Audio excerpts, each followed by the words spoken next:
An authentic photo from the Los Angeles Times of a UFO witnessed by 1 million people. And the picture that you see coming up is of an object that hovered over Los Angeles in the early morning hours of February 25th, 1942. This is it. Can you imagine? And this was the time of around the Second World War. This is by Arjunwalia Collective Evolution on Collective Spark. Everything is in a process of investigation, both in the United States and in Spain, as well as the rest of the world. The nations of the world are currently working together in the investigation of the UFO phenomenon, and there is an international exchange of data. This is what General Carlos Castro Cavero, 1939, said. From UFOs and the National Security State, Volume 2 by Richard Dolan. Although the quote above comes from 1976, it also applies to decades prior. Fast forward to today, and we now have thousands upon thousands of declassified documents, even though millions are still classified every year by the US, that prove that there was and still is a high level of interest in the UFO phenomenon from governments and military agencies worldwide. Let's not forget those UFO drones over US military and nuclear bases, nuclear sites, and nobody knows who they belong to, what they're doing there. And they have no permit to do that. Now, documents indicate that these objects are tracked often on air, ground radar, sometimes simultaneously, as well as visually confirmed by the pilots scrambling to check them out. Kindly support my Patreon account since YouTube has again demonetized my YouTube channel. The daily posts are 5 videos daily, and they are totally different from what I have on my YouTube channel. Thank you so much for your support and that you find all my content so interesting. You'll find the Patreon account details in the description box below. Now, most of these things are so hypersonic that our jets can't keep up with them. And also they just fly off and also disappear into another dimension. So, these thousands of classified documents, even though millions are still classified every year by the US, prove there was and still is a high level of interest in the UFO phenomenon from governments and military agencies worldwide. Documents indicate that these objects are tracked often on air, ground, radar, sometimes simultaneously, as well as virtually, confirmed by pilots scrambling to check them. These objects perform maneuvers that defy our laws of physics and are cloaked, traveling at speeds no known aircraft on our planet can travel, at least some of them. And they also, let's not forget, the ones that dive into the water and or dive out of the water into the atmosphere, and they seem to dive into the water and just as fast travel in the water as they do in the air. Now, there are those who claim from our past videos that they seem to be having underwater bases on our Earth. So their existence has now been confirmed with the mainstream. Now, here's a great example of a declassified document detailing what happened when the military has an encounter with a UFO. Quote, as the F-4 approached a range of 25 nautical miles, it lost all instrumentation and communications. So that's what happens. I mean, the jet loses all instrumentation. Can you imagine? And communications. So what causes that? Now, when the F-4 turned away from the object and apparently was no longer a threat to it, the aircraft regained all instrumentation and communications. Another brightly lighted object came out of the original object. A second object headed straight towards the F-4, end quote. That's frightening, you can imagine. To complement these documents, we also have hundreds of statements from high-ranking officials from around the world like this one. Quote, there is a serious possibility that we are being visited and have been visited for many years by people from outer space, by other civilizations. Who they are, where they are from, and what they want should be the subject of rigorous scientific investigation and not be the subject of rubbishing by tabloid newspaper, end quote. This is what Lord Admiral Hill Norton, former Chief of Defence Staff, 5-star Admiral of the Royal Navy of the UK, Chairman of the NATO Military Committee, said. Decades ago, visitors from other planets warned us about where we were headed and offered to help, but instead we, or at least some of us, interpreted their visits as a threat and decided to shoot first and ask questions after. This is from Paul Hellyer, former Canadian Defence Minister. Now, what happened in 1942? During the Second World War, UFO reports soared, especially after the atomic bomb was dropped.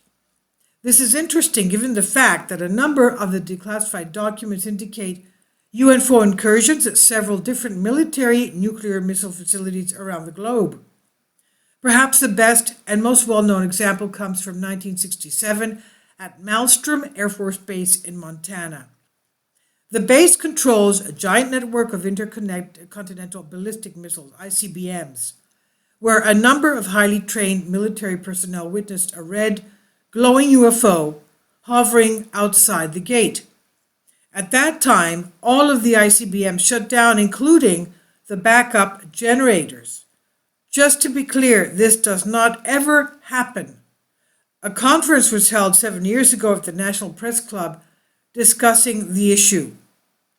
And here's WikiLeaks cable that discusses the incident in Algeria where flying quote-unquote machines that quote-unquote obscure their shape were spotted near military installations. There are too many examples to list here. But prior to World War II, the UFO issue was still prominent. We even have historical records and artwork of UFOs in antiquity that are well documented. This particular article will focus on what happened above Los Angeles in 1942.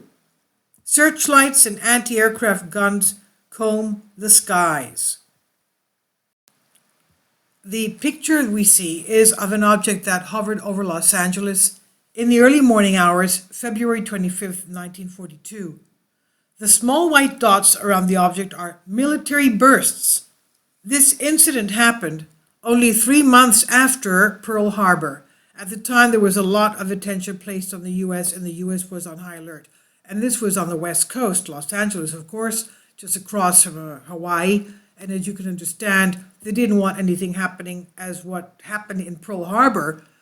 So, of course, they were at very high tension concerning national security. Here are the facts. Several radars detected an object about 120 miles west of Los Angeles. Within minutes, anti-aircraft batteries went on high alert. At approximately 2:20 a.m., the object was tracked on radar to within a few miles of the coast, and a city blackout was ordered. Shortly after 3 a.m., the object appeared right over the city, and anti-aircraft batteries opened fire. Approximately 1,500 rounds were fired into the sky, not over the ocean, but directly over the city. 3 citizens died from the shelling, and 3 more from heart attacks attributed to the shelling. A great deal of property damage was inflicted. Dr. Bruce Maccabee, an expert in photographic analysis, believes the objects to be roughly 100 feet or more in diameter. The event was witnessed by approximately 1 million people. Hearing from one of the million who saw the object. Below is some witness testimony from the event. His name was Scott Littleton, a professor of anthropology, Emeritus, Occidental College, Los Angeles, California. He said, "The 2 of us stood side by side in front of the house, huddling together in the chill night air and staring up into the sky. The planes we'd heard were not in sight, but what captured our rapt attention was a silvery, lozenge-shaped bug, as my mother later described it, that was clearly visible in the searchlight beams that pinpointed it. Although it was a clear, moonlit night, no other details could be discerned, despite the fact that when we first saw it, the object was hanging motionless almost directly overhead. Its altitude is hard to estimate, especially after all these years, but I'd guess that it was somewhere between 4,000 and 8,000 feet up. This may explain why we didn't see the orange glow reported by several eyewitnesses in Santa Monica and Culver City, where the object was apparently much lower. One witness suggests that this glow may simply have been the reflection of shell bursts against the object's silvery body. An official explanation for the event ranged from nothing happened to balloons, but all those who studied this phenomenon in depth know that it's been wrapped in secrecy for a very long time, and the lid is just beginning to blow. The only problem is, although the witnesses described something very different from the official explanation. Quote, behind the scenes, high-ranking Air Force officers are soberly concerned about UFOs, but through official secrecy and ridicule, many citizens are led to believe the unknown flying objects are nonsense, end quote. This is what former head of CIA Roscoe Hillenkotter, 1960, said. This is not the first time something like this has happened. In 1997, people in Arizona witnessed something truly spectacular. As UFO researcher Richard Dolan describes it, people in Phoenix were treated to an amazing display of hovering lights over the city. These lights appeared to be motionless and in perfect formation. They were truly an astonishing sight to behold, an enormous semicircular string of lights in the night sky, he said. The event received massive amounts of media attention. Fife Symington, the governor of Arizona at the time, even held a press conference that featured a large and costumed alien mocking all of the UFO enthusiasts, but it seemed good-hearted in nature and, according to him, was done to lighten the mood. What is interesting to note, though, is that Fife was keeping something to himself. He actually witnessed the event, and the former Air Force veteran spoke out years after the event when his stint as governor ended. And he said, if you had been there 10 years ago, standing out there and looking out there at the lights, you would have been astounded. You would have been amazed.